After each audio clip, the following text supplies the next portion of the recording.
चलिए हम देखते हैं exercise 6.4 question number 2 sponsored by HRD demons YouTube channel. Home classes Pundri पर ये सारी क्लासेस आपको मिल जाएंगी। तो ABCD एक समांतर चतुर्भुज है, समलंब चतुर्भुज है जिसमें AB और DC समांतर हैं। AB बराबर है 2 गुना CD।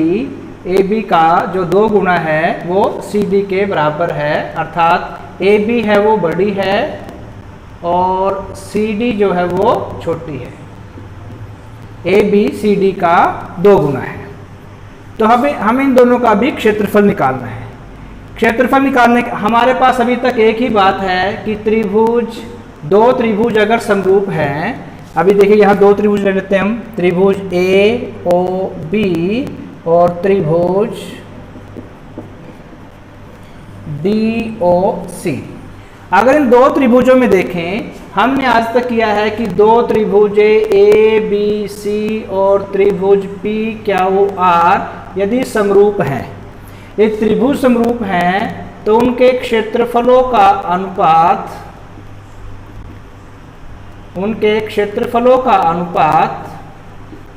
उनकी भुजाओं के अनुपात का वर्ग होता है, जो कि कल हमने किया था AB बटे PQ का वर्ग। या दूसरी कोई भुजा लेना चाहें BC या QR या AC और PR, वो भी हम ले सकते हैं। तो यहाँ हम 2 त्रिभुज ले लेते हैं ABC और ABO या DOC। अगर आप इन दोनों त्रिभुजों में देखें, दोनों त्रिभुजों में देखें, DC समांतर है AB के और उन्हें एक रेखा प्रतिच्छेद कर रही है, तो दोनों एकांतर कोण इसके बराबर होंगे। इसे मान लिया कोण 1, इसे मान लिया कोण 2, तो कोण 1 बराबर कोण 2 होगा, क्योंकि ये दोनों हैं एकांतर कोण। 2 समांतर भुजाओं के एकांतर कोण बराबर होते हैं। इसी प्रकार से ये कोण देखो आप, कोण 3 मान लेते हैं, इसे कोण 4 मान लेते हैं। यहाँ भी 2 भुजाएं समांतर है और उन्हें एक भुजा काट रही है, तो ये भी एकांतर कोण, अर्थात कोण 3 बराबर है कोण 4, ये भी एकांतर कोण बराबर होते हैं। ये बात आपके पास हो गई।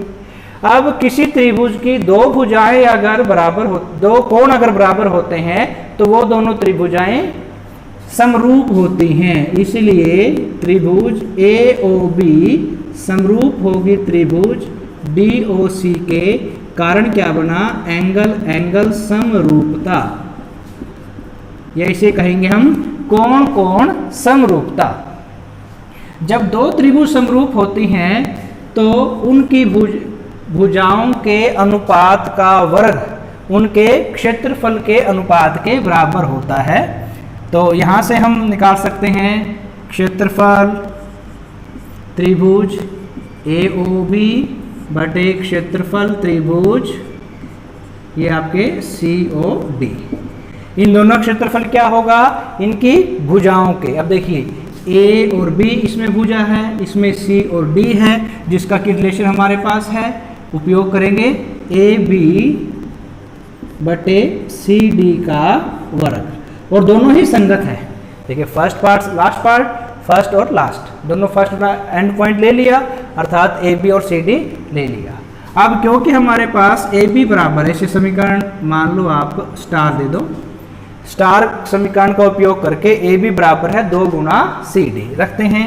जहाँ पर AB है वहाँ 2 गुना CD का उपयोग करेंगे, बटे में CD पूरे का वर्ग, CD एकम CD, तो यह हो जाएगा 2 बटे 1 का वर्ग, 2 का वर्ग 4, 1 का वर्ग 1।